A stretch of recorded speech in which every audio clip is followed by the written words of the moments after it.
What up? This is Edward with part 2 of supporting President Obama. If you paid attention to the first one, and I hope you did, I gave you a lot of little bits of information about President Obama. Now, I was talking about the auto workers turning down his plan. The car companies turning down his plan because of those cocksucking auto workers. It's gonna be one of my next, my next subjects on the Jack Files. I didn't even think about that one, but you know what? Thankfully, I did this one. It's on books. I'm gonna be doing that shit later. And then I talked about him going to schools, and also how he realized what I realized is that America is becoming a third world country, not because of anything we did, but because we're not doing anything. All right, now.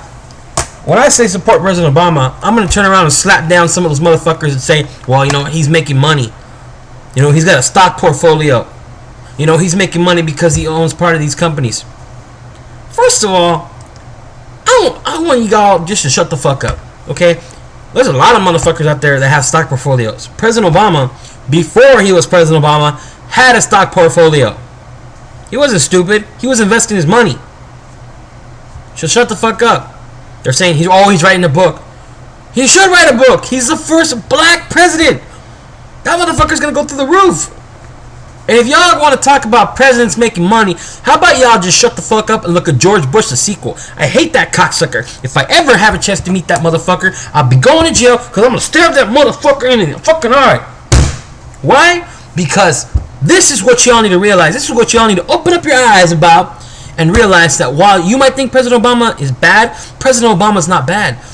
George Bush, the sequel, was the cocksucking motherfucker, and I would gladly go to jail and the chair to kill that motherfucker myself. And I say that with all the convictions of somebody that would actually sit in that chair and say, light me the fuck up. Why? Because when we voted for his ass, I didn't. I actually paid attention to what he was saying, and it was absolutely nothing. He didn't say a fucking thing. He didn't even mean anything because he had no idea what the fuck he was saying. Now, if y'all want to see about a president making money, this cocksucker owned an oil company. Hear me again before I even go on. He owned an oil company during a time when a barrel of oil was increasing in price. Again, when a barrel of oil was increasing in price. That's right. I remember at the beginning of George Bush the sequel's term, when a barrel of oil cost enough that I had to go to the gas station and pay $1.30 for regular. I remember when a gas was $1.40. Hell, I'm young enough that I remember gas at 98 cents. But you know what? Before his second term, gas was already on the rise. He's a president, and he owns an oil company. What type of bullshit is that? He owned an oil company when the price of per gallon hit at an all-time high in this country at $4.20. And that's just the price I know about.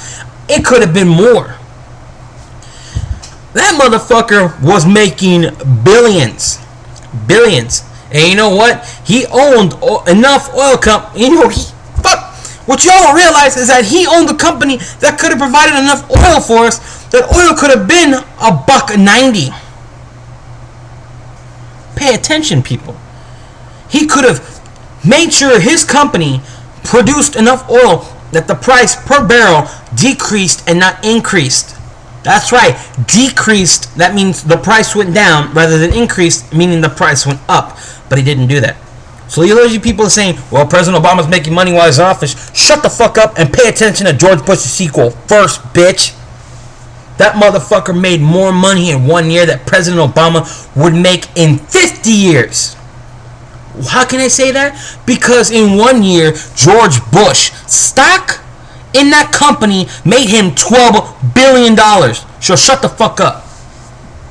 Here we go into another subject. How about the medical care package?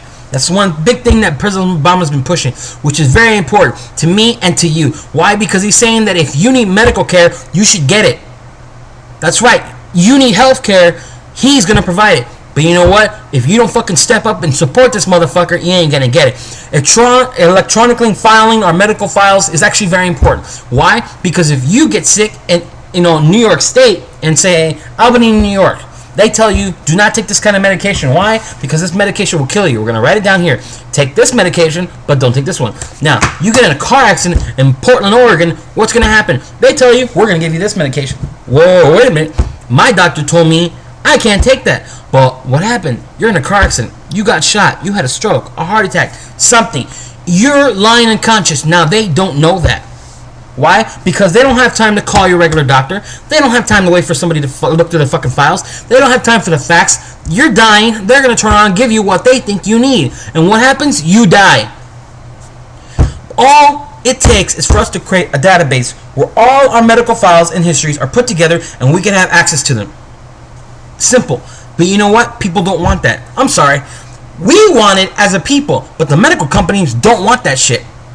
Too much effort, too much money. Fuck them. I say they turn around and spend those billions of dollars, turn around and do what President Obama's trying to say. It's only going to take them a couple of million with support with the United States government to create this. They're not going to have to create it on their own. They're going to have help from the government. But you know what? They don't want it. They don't want to spend, even if it was just $1 million, they don't want to do it. They say, fuck them, let them die. You know what? I say, fuck them, let's kill them instead. President Obama is out there to make sure that you get coverage. They want to make sure that even if you turn around and get a healthcare plan with some company rather than the government, you can get help.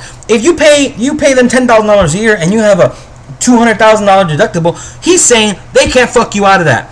He's gonna say there's new plans say that if you get sick, they have to pay the $200,000. Not turn around and just say, well, you know what? You didn't tell us about this condition when you were 15 years old, and you don't get coverage. You're fucked. Well, you know what? He's trying to overdo that shit. And you know what? There are people today. There's 100,000 children that died last year because they were unable to get vaccinations. Why? Because the companies are selling the vaccinations for $120 and only covering $40 of it, which basically means that you got to pay $80 for a vaccination on top of however much it costs for you to go see the doctor.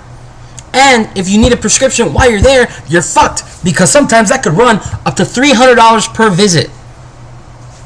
What type of fucked up shit is that? But you know what? President Obama says, fuck that. We're going to turn around and we're going to make sure that you don't have to pay that amount of money. But you know what? Y'all want to hear about this shit? I know that you do. That's why this is the end of part 2, and we're going to go on to part 3 of supporting President Obama.